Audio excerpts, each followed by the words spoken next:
আসসালামু আলাইকুম গাইস, সবাই কেমন আছেন? ভালো আছেন? সময় গিয়েছিলাম বন্ধুর দোকানে পুরি খাবো বলে। তো বন্ধু দেখলাম চটপট নতুন পুরি বানাইতেছে, এই জন্য বানানোর একটা ভিডিও করলাম। যদিও আনিজি লাগে সময় ভিডিও করতে, কারণ আমাদের এলাকার লোকের মন মানসিকতা অন্যরকম। ভিডিও করলে অনেকে মনে করে কি না কি করে ভিডিও করার জন্য, মানে এক একজন এক এক ধরনের। এই জন্য আমরা আজ অব্দি এতদিন ওই যাই চালাইতে দিয়ে আমরা কিছুই করতে পারি না, কারণ এই যে সমস্যা ভিডিও আমরা ওরকম করতে পারি না, আমাদের নিজের শরম করে পাবলিক কী বলে। এই জন্য যাই হোক পুরি খাইতেছে, বানাইতেছে দেখেন। মানে এখান থেকে আপনার ওই তেলে দেওয়ার পরে ভিতরে আবার এক ধরনের অনেকেই খাই না, যেরকম না। এই পুরিগুলো এই পাশে দেখেন, দেখতে কত এগুলা যদিও 3 মিনিটের উপরে করতে হবে ভিডিও, লং ভিডিও চাললে আর কি 3 মিনিটের উপরে করতে হবে। খাইতে পারে তার জন্য এটা বেস্ট, যদি এটা না খাইতে পারে তার জন্য জোর নেই যে সে খাইতে হবে। যদি এটা দিয়ে ইনকাম করিয়া যদি খাওয়ানোর চেষ্টাই থাকতো সবাই, তাইলে তার ওই বদলা দেওয়ানোর দরকার ছিল না। তারপরেও দেখে শুনে খাইবেন, যাক সমস্যা নেই।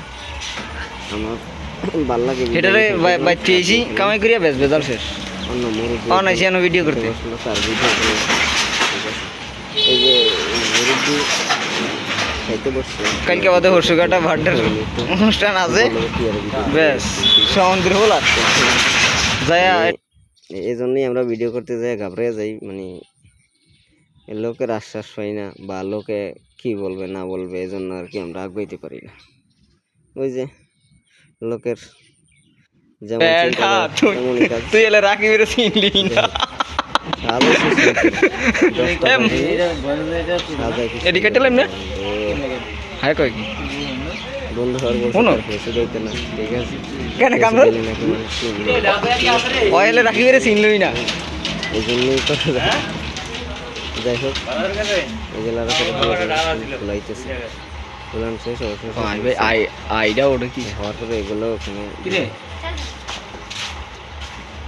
এগুলো দেওয়ার পরে তেলটা ধরাইতেছে আর কি। তেল না ধরাইলে বেশি তেল থাকে, তো এগুলো একটা টিস্যুর উপরে নিয়ে, মানে আপনার টিস্যু দিয়ে একটা চাপ দিলে তেলটা আপনার লাগে যায়, লাগা করে তারপর তেল তেলটা হচ্ছে উপরে যে তেলটা লাগে ওই তেলটা কমে আবার বানাইতেছে। এই যে দেখছেন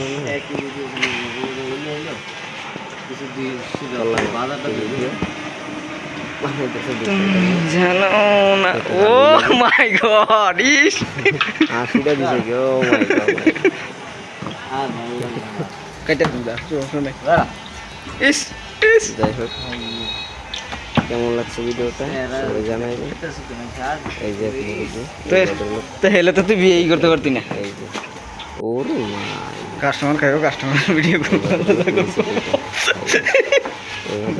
যাবি কয়টার দিকে এলে সরুন দেখতে চাই কেমনে কইতাম কাম নাই কাম করে, এই জন্যই আমরা ভিডিও কোশ্চেন কি করে